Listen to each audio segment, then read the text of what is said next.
সংসদ সদস্য আছেন যারা ভোট দিয়ে জনগণ নির্বাচিত করেছে, এর ভিতরে ৭৫% মানুষ কৃষির সাথে জড়িত। সুতরাং সংসদ সদস্যরা বাধ্য কৃষকের নিয়ে কথা বলার জন্য। এটাই গণতন্ত্রের মজা, এটাই জনগণের ভোটে নির্বাচিত এমপিদের মজা, এটাই সম্মান। মাননীয় স্পিকার, যে মুহূর্তে আমি আজকে প্রশ্ন করছি সেই মুহূর্তে আমার এলাকার কৃষক সমাজ দিশেহারা। একদিকে ডিজেল সংকট, পেট্রোল সংকট সহ সব মিলে এবং পাশাপাশি দ্রব্যমূল্যের চরম ঊর্ধ্বগতি।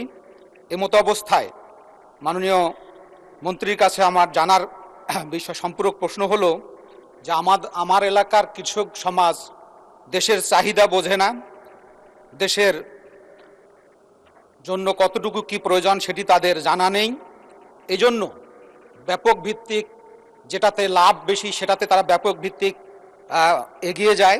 ফলে দেখা যায় ব্যাপক ভিত্তিক আলু আবাদ হয়। আবার এখন ভুট্টার মৌসুমে এত বেশি ভুট্টা উৎপাদন হচ্ছে যে তারা তো দেশের চাহিদা বোঝে না। এমতো অবস্থায় প্রতিটি শস্যের দেশের চাহিদা কত এবং আমাদের উৎপাদন ক্ষমতা কত? আমার এলাকায় এমন কোন ফসল নাই যেটা উৎপাদন। মাননীয় সদস্য, আপনি প্রশ্ন করুন দয়া করে, নট স্টেটমেন্ট। জি মাননীয় স্পিকার, আপনাকে ধন্যবাদ। আমার জিজ্ঞাসা হলো সেটা হচ্ছে যে এলাকার যে সমস্ত চাষের জমি আছে সেই জমিগুলোতে উর্বরতার দিকে লক্ষ্য রেখে কোন জমিতে কোন ফসল অধিক পরিমাণে উৎপাদন হবে সেই সমস্ত বিষয়ে ব্লক তৈরি করে কৃষকদেরকে এই সমস্ত ফসল উৎপাদনের জন্য সরকারের পক্ষ থেকে কোনো উদ্যোগ গ্রহণ করা হবে কিনা? মাননীয় স্পিকার, আপনাকে ধন্যবাদ। ধন্যবাদ মাননীয় সদস্য। মাননীয় মন্ত্রী। ধন্যবাদ মাননীয় স্পিকার। আবারও ধন্যবাদ জানাচ্ছি মাননীয় সংসদ সদস্যকে।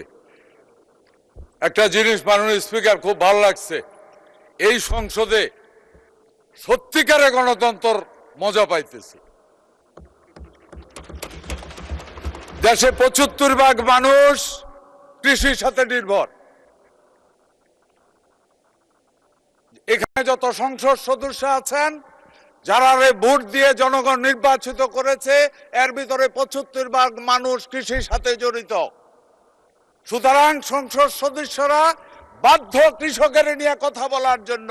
এটাই গণতন্ত্রের মজা, এটাই জনগণের ভোটে নির্বাচিত এমপিদের মজা, এটাই সম্মান। মাননীয় স্পিকার একেবারে সঠিক কথা বলেছেন, উনি একেবারে সঠিক কথা বলেছেন।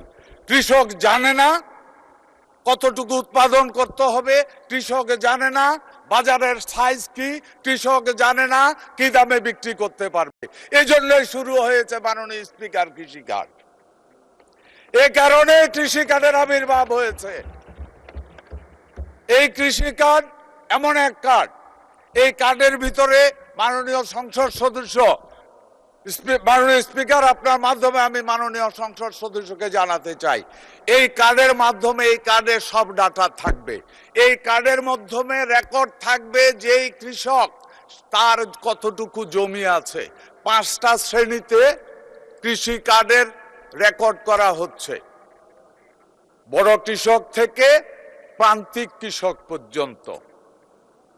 সুতরাং আমরা বলতে পারবো, এখানে কয়েকটা প্রশ্ন উনি করেছে, চাষের জমি, আমি জানি না আমার জমিতে কি হবে, আমি জানি না আমি কি ফলাবো, ঠিক দামে বিক্রি করতে পারবো কিনা। এখানেই প্রয়োজন কৃষক কার্ডের। কারণ কৃষক কার্ড জানবে যে কত লোক কৃষিতে পটেটো ফলাবে, কত লোক ভুট্টা ফলাবে, কত লোক অন্য ফসল ফলাবে, মার্কেটের চাহিদা কি। ওই অনুযায়ী কার্ড অনুযায়ী এক সময়ে এসে এই কৃষকের বলবে আপনার জমি এতটুকু।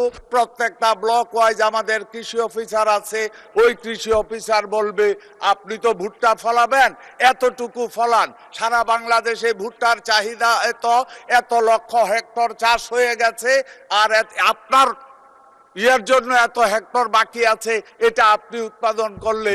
মাননীয় মন্ত্রী সংক্ষিপ্ত করুন, অনেক বড় হয়ে যাচ্ছে। মাননীয় স্পিকার ৭৫% মানুষের স্বার্থ নিয়ে কথা বলছে উনি, আমি ৭৫% মানুষের স্বার্থ নিয়ে কথা বলতেছি।